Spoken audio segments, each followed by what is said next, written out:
क्या देश की सबसे बड़ी प्रशासनिक परीक्षा यूपीएससी यानी कि संघ लोक सेवा आयोग की प्रीलिम्स 2026 का पेपर लीक हुआ।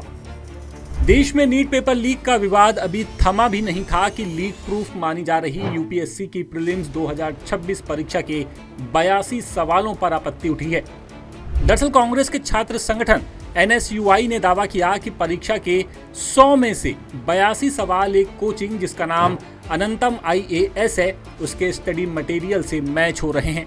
मई 2026 में जो यूपीएससी का पेपर हुआ है, हाल से 15 दिन पहले उसका कंटेंट लीक हुआ है। जब वो प्रूफ के साथ हमारे पास आए तो हमारे भी मन में बड़ी शंका पैदा हुई कि किस तरीके से यूपीएससी के छात्रों का भविष्य अंधकार में धकेला जा रहा है। अनंतम कोचिंग है, पिछले 7 महीने के अंदर जो उन्होंने कंटेंट अपलोड किया है उस कंटेंट में से जो है 82 क्वेश्चन हूबहू आए हैं, कुछ क्वेश्चन को चेंजेस किया गया है। एक कोचिंग के कंटेंट में 82 सवाल आना एक अपने आप में बड़ी महारत है, लेकिन कोचिंग इसको एप्रिशिएट करने के बजाय डरी हुई है। उसके पीछे क्या कारण है? क्योंकि मैं आपको बताना चाहूंगा, ये एग्जाम से 7 महीने पहले का कंटेंट है जिसमें से 82 सवाल आए हैं। यह आरोप 16 जून को एनएसयूआई ने लगाया। एनएसयूआई के राष्ट्रीय अध्यक्ष विनोद जाखड़ ने कहा कि सवालों की भाषा, शब्दों की बनावट और पेश करने का तरीका भी बिल्कुल वैसा ही है जैसा कोचिंग के नोट्स में था। एनएसयूआई ने तो ये भी दावा किया कि परीक्षा खत्म होने के बाद अनंतम आईएएस के नोट्स में बदलाव किए गए, स्टडी मटेरियल से जुड़ी हुई तारीखें भी कथित तौर पर बदली गईं। जब कुछ छात्र इस पे शंका जाहिर करते हैं और उनको पता लगता है कि इस तरीके की चर्चा हो गई है, तो अनंतम कोचिंग जो है 26 मई को अपने पूरे कंटेंट को अपडेट कर देते हैं।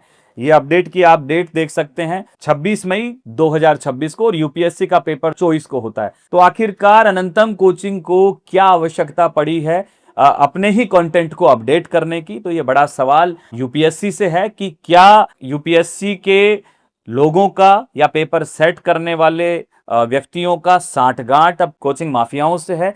क्योंकि नीट के पेपर लीक को जब हम लोग देखते हैं तो ये समझ में आता है कि पेपर सेट करने वाले ही पेपर माफियाओं के साथ मिले हुए हैं।